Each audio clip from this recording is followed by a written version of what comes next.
Let's do our introduction. For those who haven't been part of Project Synapse before, welcome. Project Synapse is, of course, John Pinard. How you doing, John? This is good. How are you? And Marcel Gagné. Welcome, Marcel. Good morning. Lovely to see you all. And every week we get together to try and sort out this thing that is artificial intelligence. And we've been doing this for weeks and weeks now. We're no closer to the truth. But I think we've been trying to at least work our way through some of the issues and for ourselves even cut through the hype, discuss, and even sometimes, dare I say, argue so that we can actually get to the clarity of a point. Argue in the sense of not that thing that happens on social media where you're a poo head or something. But we actually present, argue. I have a point of view with some proof. You have a point of view with some proof. Let's compare those. I know that's novel, but it actually still can work. Go figure. One of the things I wanted to talk to you guys about this week, because I think it's getting harder and harder week after week, announcement after announcement. Somebody comes up and says, I got Grok 3 and it fits all of these it measures up on all of these different places. I've got Gemini and it measures up here and mine's superior. Keeping all of this straight for the average person has to be absolutely a nightmare. I looked at all of the things where people were presenting all of the various benchmarks. Thank you. It's tough being that's why I'm here. Yeah.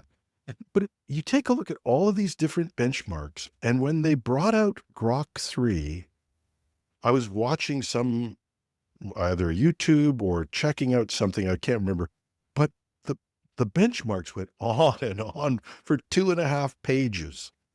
And even with that, they left out some of the unfavorable ones. How do you do that? I think we can reasonably agree that benchmarks are probably not the way for the average person to understand the differences in these AI models. I would agree 100%. Yeah, and so would I. I think at the end of the day, when you talk about benchmarks, you're talking about speed and things like that. None of these tools are slow. One might take 5 seconds versus 4 seconds, but I don't think any of them are at a point where it's slow enough that it's not worth using. But I think a lot of it comes down to what works best for you. And I'm in a Microsoft environment at work. And so for us, although I don't necessarily agree that Copilot is the best tool, for us, it will be the best tool because it works with all of our Microsoft products. If you're a Google shop, then Gemini is the best one, most likely for you. There are certain things that Claude does better than the other tools do. There's certain things that Grok does that are better. And so I think it really is going to boil down to features and functionalities that best suit what you're looking for to tie into. And I know certain people whose initials are MG may have subscriptions to all of them. But yes, Marcel, I was talking about you. But I don't think, I think it's going to get down to the point where people may have a subscription to one or maybe two. And that'll be the tools of choice for that. People who have multiple subscriptions at the moment are people who are enthusiasts, who are following the industry and all of the new cool things that are coming out every other day. Because let's face it, we're at a point where we joked at Christmas time with the whole Shipmas thing, the 12 days of Shipmas. It's every day there's something new. But you know what? Every day there's something new. It's just nonstop. And if we were to just sit down and list the things that have happened in the last week alone, that would be the entire show, just talking about some of the things that have shown up or that have been discussed and talked about. So it really is hard to keep up. But as John was suggesting, the frontier models, and by frontier models, I'm talking about the big bad systems that are out there that are the bleeding edge things. And that includes, yes, Anthropic and OpenAI and Microsoft's Copilot, which of course is OpenAI. And if you take a look at the big models, they're all really close. There are things that one excels at over the other. But even there, it's hard to pin that down because if you take a look at OpenAI, for instance, we've got GPT-4o, we've got GPT-4o with tasks. We've got GPT-3 Mini High versus GPT-3 Mini versus the GPT-3 reasoning model. God, spare me from this. But that's what makes it incredibly hard. And that's what makes it hard to pin down all these benchmarks. Does OpenAI have the best model? That depends. Which model from OpenAI are you talking about? Right. I cannot believe what OpenAI has done. Is there not a marketing person in that entire organization? They're going to fix that. Oh God, I hope so, because they didn't even give them distinctive names. Chat GPT 01 Harbergaduga. Like, it's just meaningless after that point. And keeping track of them. I can barely keep track of the word benchmarks. I'm supposed to keep track of 5 different models and know which one to pick to do the task. So I think they finally have realized this, but I cannot believe that they would do that. But even when you're looking at the different models that are out there now, you've got, I think, Claude came up with 3.7. What's 3.5 versus 3.7 versus 3.3? You used to have software you would move to, and then you'd get rid of the past version. And remember, too, it got weirder than that because we had Claude 3.5 Sonnet, and then instead of giving us Claude 3.6, did I just say Claude? I can't believe I said that. I can't believe you said that either. I know. It's because I've been hearing all these other people talking about it, and you hear the voices. I refuse to flip Claude. Anything that is a super intelligence cannot be named Claude. All right. Anyway, Claude 3. Thank you, Mr. Hopper. Thank you. Instead of calling it Claude 3.6, they called it Claude 3.5 Preview 1206 or something incredible. Sorting this out from the public point of view, and I agree with you, John, speed, I think you have to take off the table. I'm amazed at myself when I'm waiting there and it takes more than 4 seconds. You go, what's happening here? After a point, it doesn't matter. And I've even heard people say, this thing's painfully slow because I had to wait a minute for it to read the entire internet and come back. So speed is just nothing we can do about that, except I think if we were dealing with interactive applications, latency could be an issue. Yes. I would get I was going to say, if you get into APIs and things like that, those types of things can make a difference because typically those are calls from interactive programs or whatever. So you need those to be as fast as you can. But for what we're talking about here, I don't think you can say any of them are too slow or one is remarkably fast compared to the others. I just want to throw on top of Jim's comment from a minute ago. There was a time, I remember working retail like 40 plus years ago. And I remember back then that we used to take people's credit cards and we would go to the phone and call up the credit card company for a certain purchase. So if it was like over $100 or something like this, you would call them up to find out, to get an authorization code for that card. So buying a big purchase on a credit card could take 5-10 minutes while you're waiting on hold to get the authorization code. Now you're at the checkout today. And for whatever reason, Interac is a tiny bit slow when you're trying to make your payments.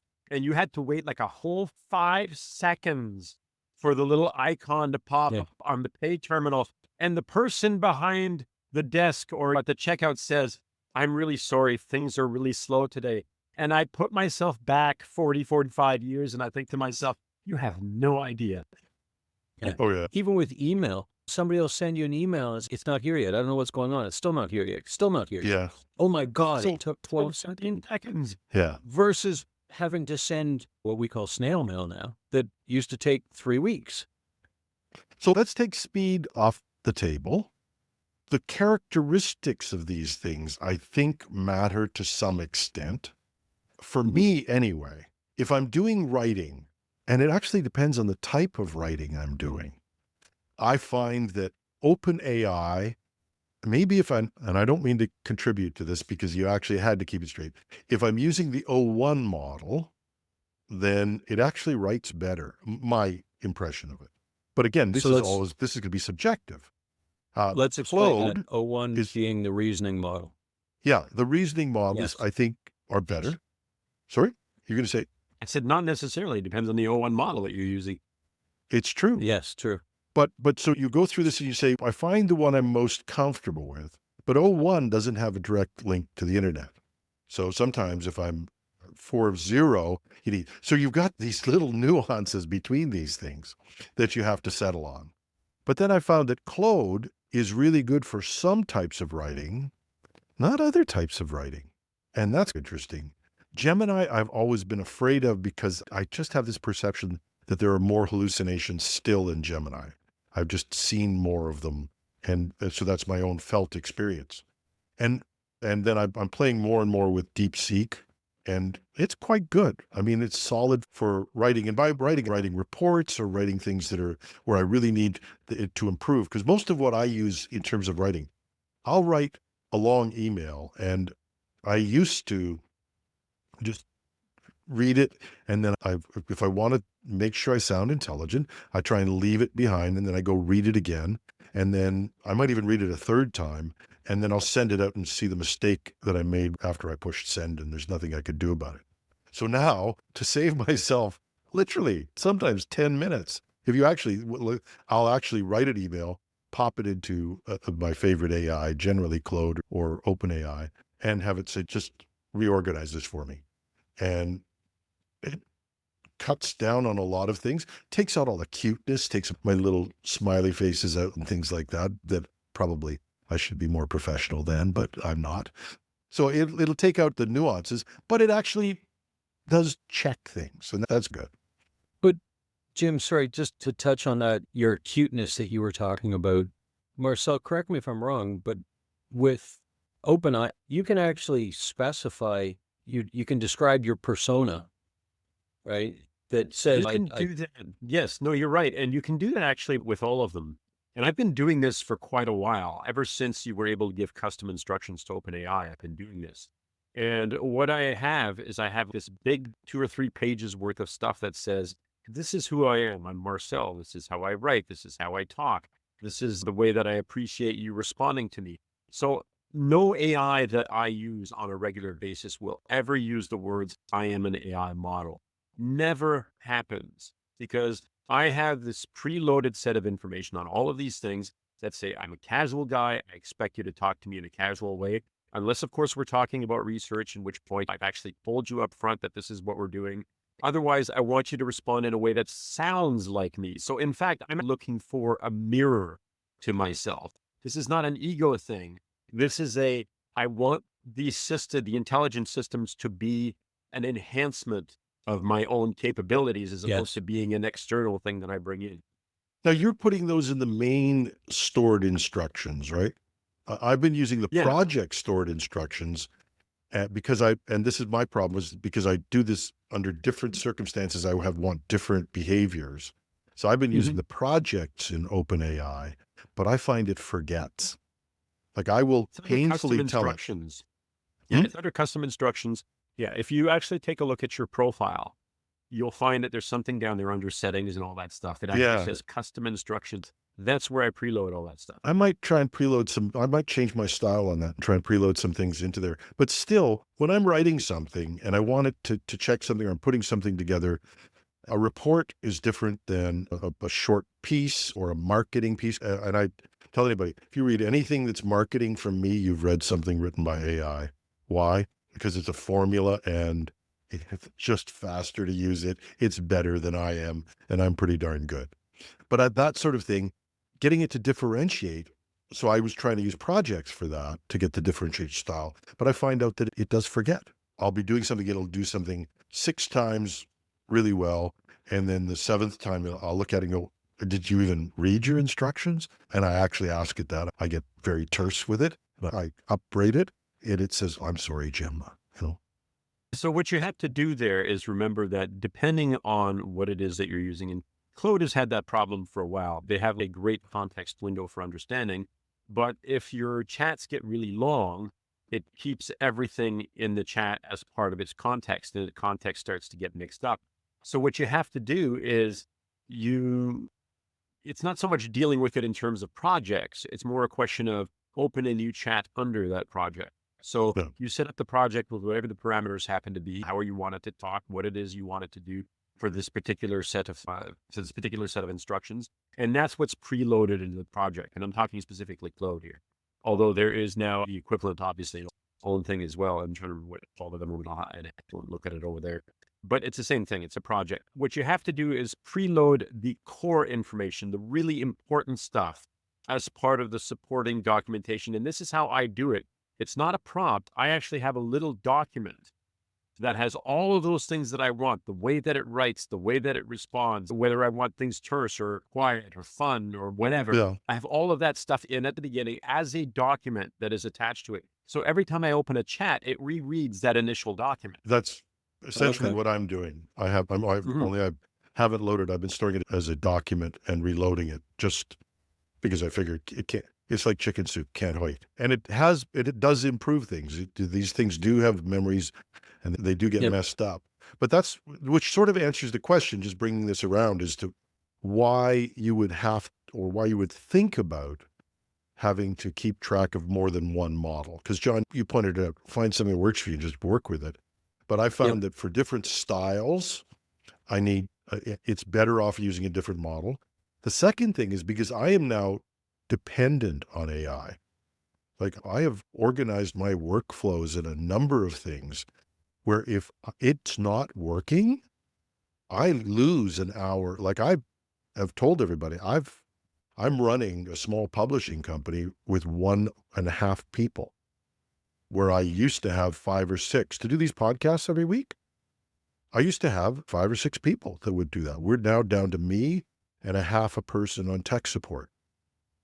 If anything messes up, if the editing messes up, or the thing that does the graphics or anything like that messes up, I'm up at midnight, 1 o'clock in the morning editing. Not my favorite thing. So I try to have a backup for everything that I'm doing, because sometimes we got this thing where OpenAI became stupid. We had that. It does become stupid. I don't know why. Some days it's just, is it hungover? What is it? I don't know, but it's just not very good. And you can upgrade it all you want. You can send it all these notes and say, did you read these instructions? Well, the problem is that all of these companies right now are doing updates in the background constantly. Yes. So we used to think in terms of, okay, here's the new model, and the new model is stable. The new model where you all of the information up until March 2023, and anything after that, obviously, it doesn't know.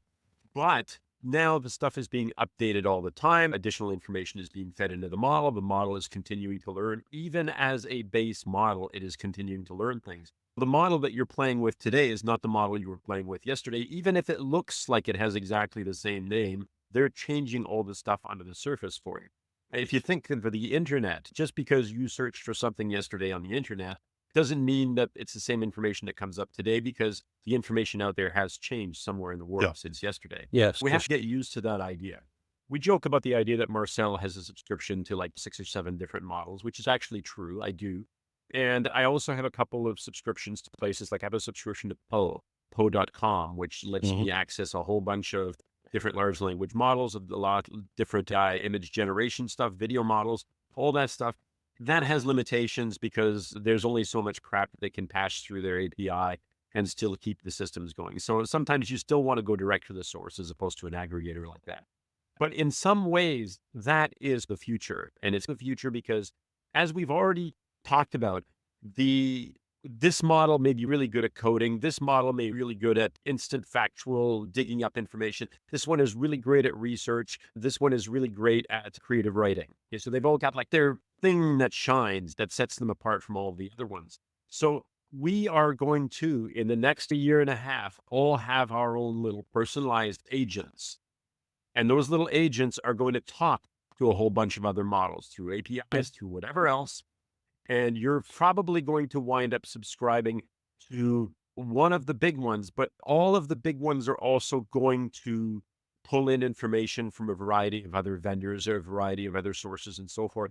I think that the age of the singular monolithic model from a singular company is actually going to come to an end. And that's because, despite the fact that they're all getting better all the time, some still excel at certain things better than another. And this week, I think Claude Anthropic made a move towards that. And I thought it was really smart. And that is, for years, I can't believe I'm talking about weeks and months. And it feels like Yeah. I'm saying for years, for the longest time, Claude has been regarded by people in the inside as the great coding machine. It has been a lot of people who were working with it have thought it was the greatest. Whether it was or not, or whether whatever, it doesn't really matter. But that was where they'd staked part of their reputation. And that was how they were keeping ahead of OpenAI.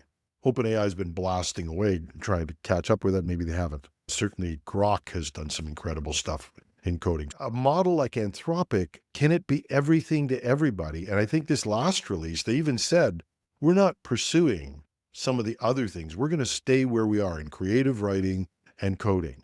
And we're going to focus mostly on those. And we're not going to focus on those esoteric math problems that appear once in grade 11 math and never appear again. So you might see models that people really do think have exceeded in one way or another. OpenAI is heading in that direction. Remember the announcement from just a week and a half ago? We're going to let the model decide for you what resources to use, right? Yep. As in, we're going to get rid of that model picker. That's exactly what they're saying. We're going to get rid of the model picker. And then we're going to analyze the question that you brought in, what it is you're looking for, and then we will feed it to the appropriate system on the back end. So you don't have to think about that anymore. It's already happening, at least in one place. And I think it's going to happen everywhere else. But they're Yeah, still trying to and be everything for everybody. I would, going back to Marcel's comment, his prediction, that I would agree with you totally, that I think it makes the most sense too, that there are so many tools out there. We've talked about half a dozen of the sort of the, I'll call it the key tools, but there's a whole bunch of other ones as well. And the end users aren't going to want to remember all of these different tools. It's like when the internet first started out. If you knew a URL to go to, you could get a lot of information. But if you didn't know it, until Google and others came out with search engines and created this so that now all you have to do is go into this search engine. It's going to get something similar to that from an AI standpoint, that you'll go into ABC and put in your request or the prompt that you want it to write a marketing material for you, and it'll figure out which is the best tool to go and use. Now, that might be whichever one pays it the most, but Two are Apple fanboys, okay? So let me just point out. For those listening on the audio podcast, you can't you can't see my look of surprise. And you know, that's the road that Apple is going down as well with their Apple Intelligence. We've got a limited amount of smarts on the device that does this and that for you. And if need be, then we'll go out into the internet and ask additional things. The big thing was the OpenAI stuff. It's if I don't know the answer, and Siri basically never knows the answer, but if I don't know the answer, I will go and ask OpenAI, and OpenAI's ChatGPT will come up and give you the answer. Yep. But at some point, that's got to be transparent because nobody wants to go through this. Is it okay if I go and search the internet for you? And if you think about it, the average user doesn't care what tool you're using, right? They want to ask a question, they want to get a response back. And if whether it's Apple Intelligence or whether it's whatever, OpenAI figuring out which model to use or whatever, go for it. Just give me an answer that I'm looking for. Let me put on my Linux open source hat for a second here and point out that for years we have this running joke in the open source community. This is the year of the Linux desktop. You know what? The year of the Linux desktop has come and gone so many times now. That's what it is. It's a running joke. However, the internet runs on Linux. Every email server, every DNS server, every firewall system, your thermostats, your television, your car audio system, like all of this crap runs on Linux. Like, it is the singular most powerful and used operating system on the planet. And nobody knows that it's out there. And with all of these intelligences that we're building into things, we are building ubiquitous intelligence that's always there. You heard the announcement about Alexa this week, right? Yeah. Alexa is finally going to roll out. There's going to be Alexa Plus, which actually I'm looking forward to seeing, because I actually pay for a Prime membership. And it will be included in the Prime memberships. Hey, Marcel won't have to pay for another $20 a month subscription. How much did Alexa cost? So and if I say her name, she's gonna start talking in this. But that's what I'm gonna. How much does that person we shall not name, because I've got both of them running here. Never mind him and her. But how much do we pay? Did we pay for these devices? And for them to be like, you know what I've gotten out of the big A word? Has been, occasionally I can get a timer when I'm cooking. Yep. Yeah. $89 for an egg timer. Thank you very much. It will tell me that I've purchased something on Amazon that should be coming up, repurchase, and would I like it to add it to my order or to my... There's a demo video that they put out. Alexa Plus hasn't been rolled out anywhere at the moment. Although I keep hearing about the idea that you can try it somewhere somehow. But it has not been rolled out. It's a coming soon thing. But the demo, if you go and take a look on YouTube, there's a demo where they have it do all sorts of things. And it is impressive as hell. It's everything that I want my GOOGLE speaker to be. It's everything that I want that to be, which it isn't at the moment. Speaking about GOOGLE, sorry, I'm interrupting you. Why aren't they further ahead? Exactly. Okay, let me beat up on Gemini at the moment. Gemini should be like the greatest damn thing in the universe because it's on every Android device, or it certainly is on my Pixel device. I have these devices all over my house. I have a smart camera. Actually, I have 3 or 4 smart cameras that are all hooked into that ecosystem. I have carbon dioxide, monoxide detectors that are Nest products that are tied in it. I live in this infrastructure of Google products, and it is not any smarter than it is at the moment. Every time I pull up Gemini to do research on something, I am disappointed. Well, and it's like that. I really and they own search every time I use it. Yeah. I know they serve search, but they can't seem to get that search. And Google is so risk averse, which is amazing given that they were a company that was on the edge of so many fascinating and interesting products. But they are so risk averse, so worried about upsetting someone, anyone today, that every time they do something, they have been so cautious tiptoeing around things that what they produce is a joke. And at the moment, try this one for me. People beat up on DeepSeek, for instance. It's what happened at Tiananmen Square. Ask Google Gemini on your phone or on your web browser or something like that, who is, and list a political leader somewhere in the world at the moment. Who is Donald Trump? Who is Justin Trudeau? Who is... Sorry, somebody Dave, who is I Emmanuel can't Macron. answer that. Maybe you could do a Google search. I want to do a freaking Google search. You are Gemini. You are freaking Google. Do the search for me. And it's not that difficult. Justin Trudeau is the Prime Minister of Canada. It's not a hard thing to answer, and it's not politically charged. It's a fact. And it can't answer facts because it's worried. And it's like their Sora product. Let me continue beating up on Google just for a minute here because I'm on a freaking roll. Their product is, I can't generate images of people. What do you mean you can't generate images of people? Of real people, well, because real people, they're real people all over the bloody place. And the odds are if you create somebody from scratch, it's going to look like somebody somewhere. Because there are only so many ways that you can put a face together without somebody saying, do you know that you look like that person over there or something like this? Like, there are just so many things they're worried about. And sometimes they've gone so far overboard. Remember that thing where it's giving me a picture of the founding fathers and they were all black? Yeah. I understand that you're trying to be diverse, but there are places where the reality wasn't diverse. And if you're just creating a new reality, you can't be trusted. And it amazes me because, but it amazes me that Google isn't further ahead because Google's got so much to gain that they're trying to corner the market, not only on AI and so on, but they've got their Google Workspace. And if you could look, I'm a Microsoft shop, and so we're using Copilot here. We're using Copilot because we're a Microsoft shop.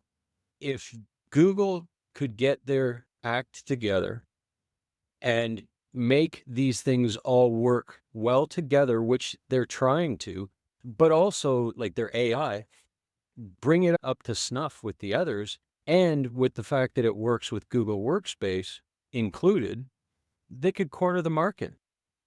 They have finally, in some aspects, gotten their act together on, if you're using Gemini, it does now suggest to help you with emails. And if you're using Google Docs, it will make some suggestions. They've done the typical Google design, which just gets in the way. That's another story, but at least it's semi-integrated into there. But again, that's so late in the game. And even the stuff that they just knocked it out of the park with in terms of Notebook LM. like they had the perfect opportunity with those people that would do the podcast for you to actually do Yes. some of the things that I know I've seen Marcel do. But I meant you working with readily available tools, and they wouldn't even gussy it up to make it a little different and to put a little sparkle on it. They just seem paralyzed, and I don't know why. Notebook okay, LM is one to me that as you said, I think that Notebook LM from what Marcel had shown us previously and things, there is an enormous amount of things that you can do with it. And the only time I've ever heard about Notebook LM is basically when the three of us talk, because it doesn't seem to get an awful lot of publicity elsewhere. And you know where they've lost it too? On research. On scientific research, Google is knocking it out of the park, and nobody knows. For doing scientific papers, and people are really using it to actually enable discoveries. And again, nothing translating to the general public on that. I was going to point out that a lot of these tools are actually rolled into the Google Workspace product, John, and they're not bad. For instance, I'm looking at a document that Gemini are working on at the moment, and because I have Google Workspace, there is that little blue icon up in the top right-hand corner that says Ask Gemini. This is the paid-for version Google Workspace. Yes, I pay for Google Workspace as well.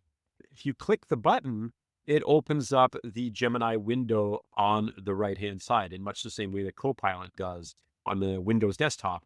So it's on the side, and it actually, to be fair, Jim, it actually does step out of the way. Like, it's not actually in your way if you don't want it to be in your way. You just click that little icon and the whole thing disappears, which is why actually I sometimes wonder about people who freak out and they go, there's that extra icon on the top that opens up AI, and I'm really angry about that. Well, just don't use it. Just don't click the icon. It's that simple, and it won't open up. Nobody's putting a gun to your head and saying you must That's open not what it. I was referring to. When you open up a Google Doc right now, the first thing that happens is a pile of junk at the top of it, and that just clutters up the way. Instead of using that icon, which you're absolutely right, that's a perfectly reasonable user interface,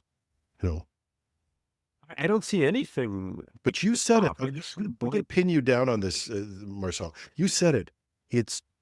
What did you say? It was pretty good. You know what I mean? Yeah, I did say that. I pretty good in this world. I'm Sam Altman. I'm going for artificial general intelligence. I'm DeepSeek. I'm going to make so you can process the entire internet for 1 cent for 1 million tokens. We're Google. And it's pretty good. We're pretty good. Okay, all right, point taken. Oh my God. It's like the cringe I have, and you can call me a fanboy all you want, but the cringe I have when people say Apple Intelligence. And I realized for the first time in all of my years of buying these devices, that's a contradiction in terms. Yeah. So the biggest players are at least lost their footing in this, which again means why do we have to understand different models? Because nobody's done an Apple or an Android so that you can really get an environment with all of these things in it and start to stake out your turf as to which one you like. But I think part of it too is it's going to be interesting to see. You're right. They all have their own highlights and so on. But let's not forget that OpenAI has only been around for 2.5 years. Actually, about 10 years. ChatGPT, but yeah. But, what's not there today will most likely be there tomorrow. And ChatGPT may do it today. Claude may do it tomorrow. Grok may do it the day after. But Grok may also put something else in that neither of the other ones have. And so it's that leapfrog constantly. And I think at some point in time, it's going to level off. I think they're all going to continue to grow, but the key features and functionality are going to level off so that central set of tools and functions is going to be the same or similar with a lot of the tools. And if you want a very specific thing, yes, you need to go to Claude, or yes, you need to go to Grok. But for the average person, it probably won't make much difference which tool they use. I think there are going to be sections, there'll be a little bit of a land grab, so to speak, on some of these things. Think about telephone companies, okay? There are a small handful of telephone providers out there that provide you with cell service and so on. But the fact of the matter is, there isn't a whole hell of a lot of difference between Bell and Rogers and Primus or whatever. You pick up the phone, you call somebody or text somebody, or you do whatever else on your phone, but somewhere in the background, there's a provider giving you almost everything that almost everyone else is giving you. We've got Google and Google's Gemini suite of products. We've got OpenAI and their GPT suite of products. We have Anthropic and the Claude series of products. We have Meta and the Llama suite of products. We have XAI, and that's the Grok stuff from Elon and company over there. And there are some that we never think about, despite the fact that they are still a big deal. Or actually, I should mention Quen and DeepSeek, the big Chinese models.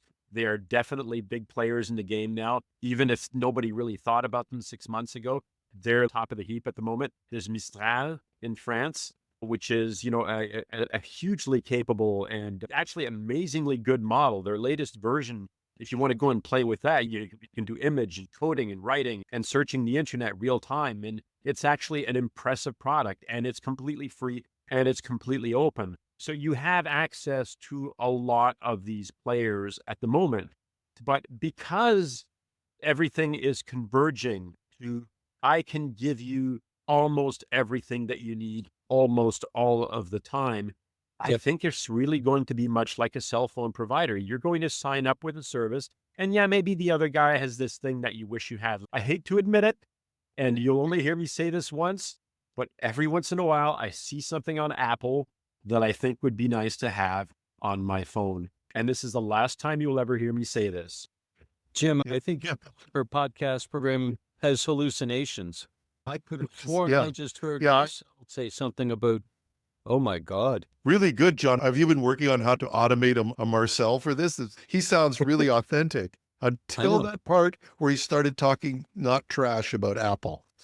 Marcel is actually an AI. He's not really here today. Well, just because we did have a point to the show, and that was to try and figure out how you wade your way through at least the main models. If you're trying to wade your way through and understand what should I be doing with each one of these, why should I be even considering it?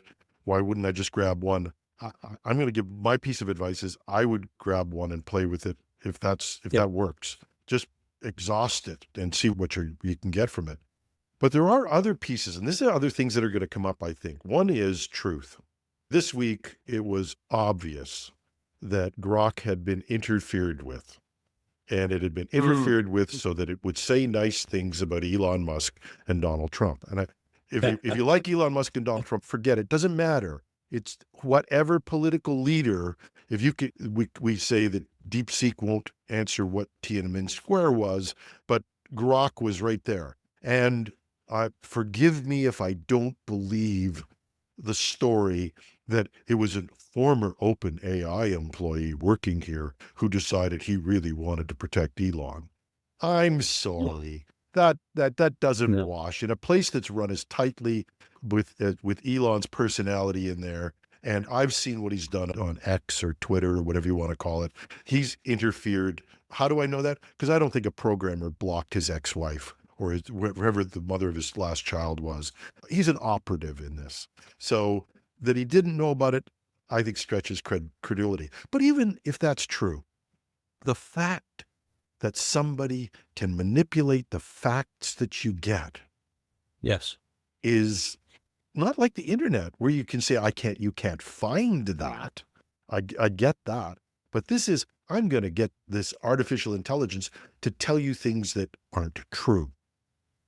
And forced hallucinations. That's scary. And I think that's going to have some sort of impact on which models get picked. We've talked about working on a Canadian model, but I think we're also going to get national models so that people feel they have greater control over the data that's at your national, which is exactly, by the way, what's happening with DeepSeek and Quen.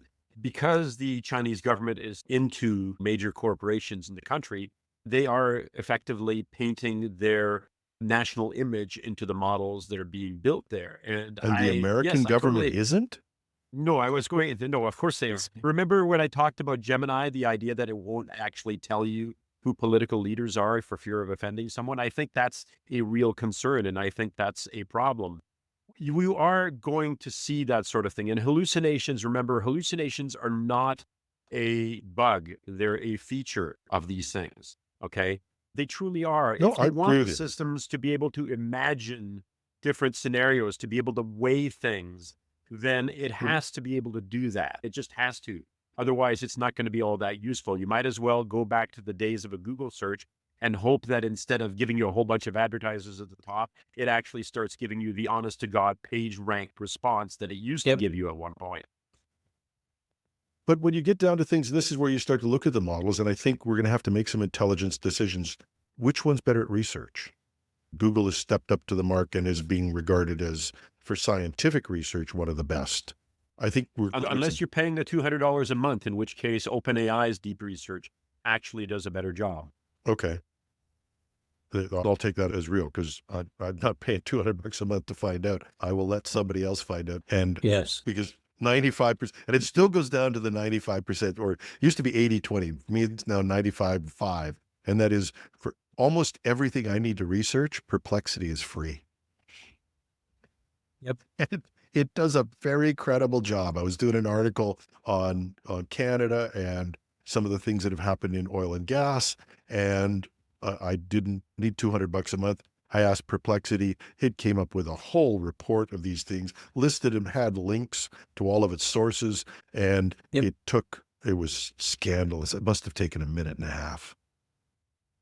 That's awful. You should have found a new tool, Jim. That's way I too know. slow. So what? Yeah, Let's I use just Perplexity a lot circle now, this too. around. What's your advice to people if they're going through this? And we'll list them. Oh, there's OpenAI, and that's really Microsoft, or to some extent, Copilot, Microsoft's Copilot, or OpenAI, Google with Gemini, Claude from Anthropic, Grok from X, and DeepSeek, and those models. How should people make sense of this? So Please, John. I was just going to start out with my typical security side of things. I will say that from a security standpoint, I like DeepSeek. I actually do. But I have a huge concern with it running the way it is. Marcel, we've talked about the ability to run your own version of DeepSeek, and I think that's a great solution to it.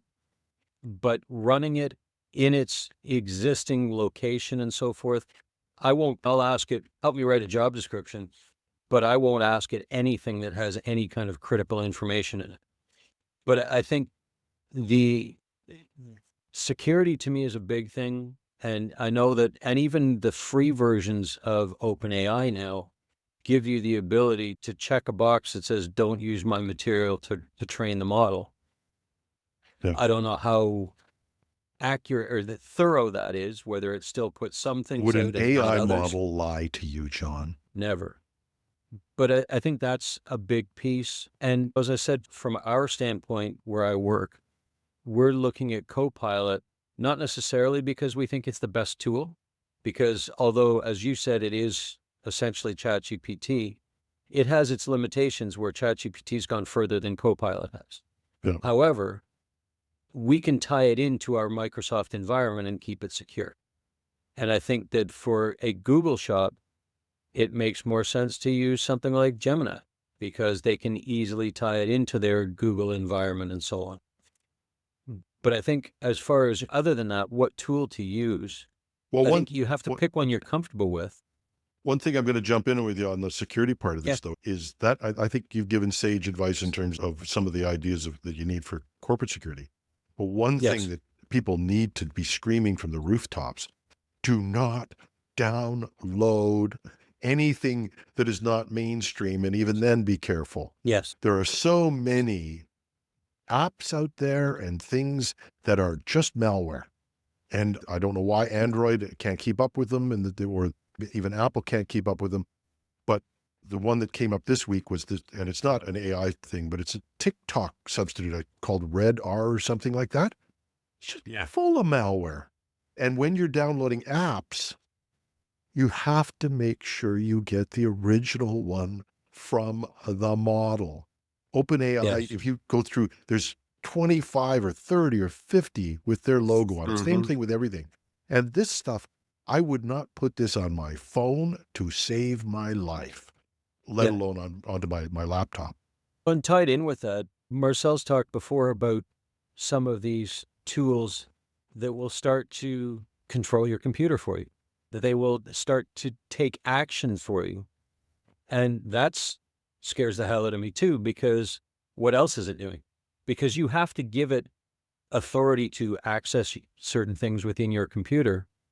And how do you know that it's now not got access to things like your banking information or whatever else, and just running away with whatever it wants to do off your computer? I think regardless of which tool you use, as you said, Jim, you have to be careful and know what you're getting.